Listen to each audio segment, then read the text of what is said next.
Okay, first day back, I will say I was extremely impressed with the energy, the competitive nature of practice. These guys came out flying around, ready to go. One thing is evident, they love football. They love being out here and just competing and battling. And there was a lot of competitive drills right off the start, all the way till the very end of practice. And they loved competing at it, and the threes got a lot of reps too. So we got some developmental rep with those guys, but then our ones and twos got some quality competitive reps.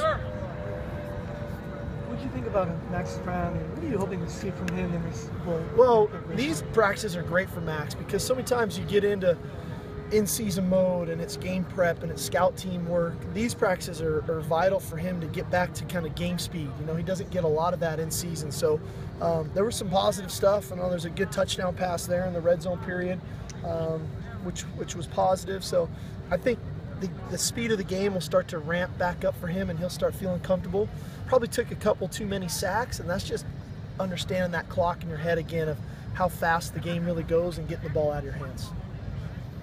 You had some meetings this week with some of the kids about, right. And we all knew, like Pete's idea was if you're going to be, the first guy at your position, go and what have you. Do you have kind of like a general principle there for kids? Well, I think the first thing that I want these guys to understand is, one, I'm a resource for them. I've been fortunate enough in my time here and at the University of Washington when we've had to deal with this stuff, and we've had some guys stay, we've had some guys go for a variety of reasons, and so I've been through it enough to be a viable resource for them, and I want them to know that I can be that for them. I don't want them to feel like they can't open up and they can't talk to me.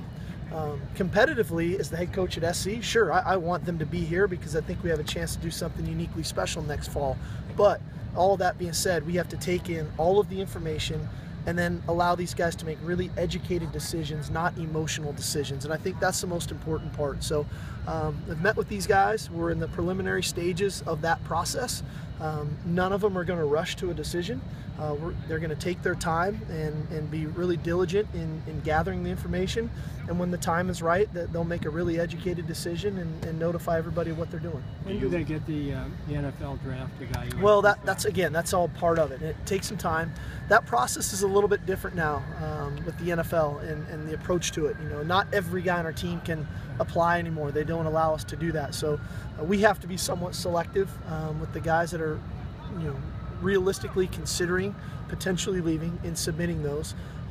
Two, they're only given, it's either a first or second round grade or not a grade. And so, it's going to be very clear if a guy should leave or not when you get that grade back. I think it's going to be very clear for him that way as well. But again, that's all part of the process.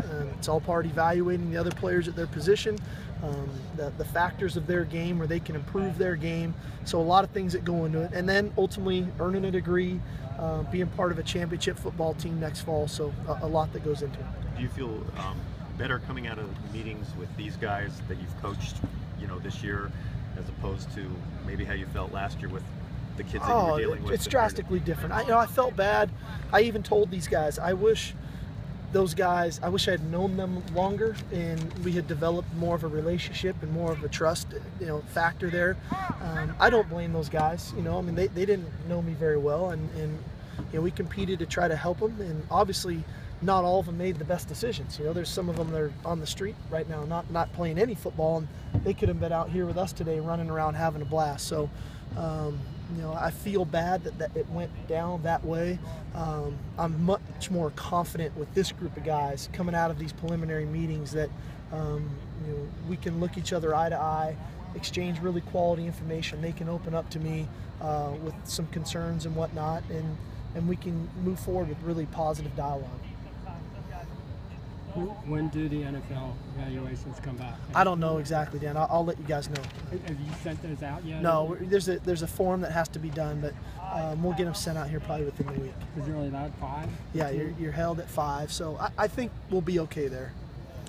It looked like Dory Jackson was out pretty much doing everything today. So we had him in a yellow non-contact jersey. Just we didn't want him going to the ground, but he did everything else. Had a really good day, quite honestly. It's a great competition.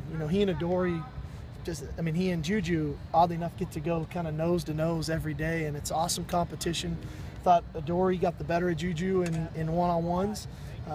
Then you get into the red zone period, and Juju makes the touchdown catch on the fade, and then you come back to the third down period or the blitz period, and Adoree gets the interception for the touchdown. So it's great competition. That's how it should be. You want, the more really elite competitive players we can compile that can battle with one another every single day. That's how you really improve, ultimately as an individual and then as a team. And definitely seeing that with those two guys.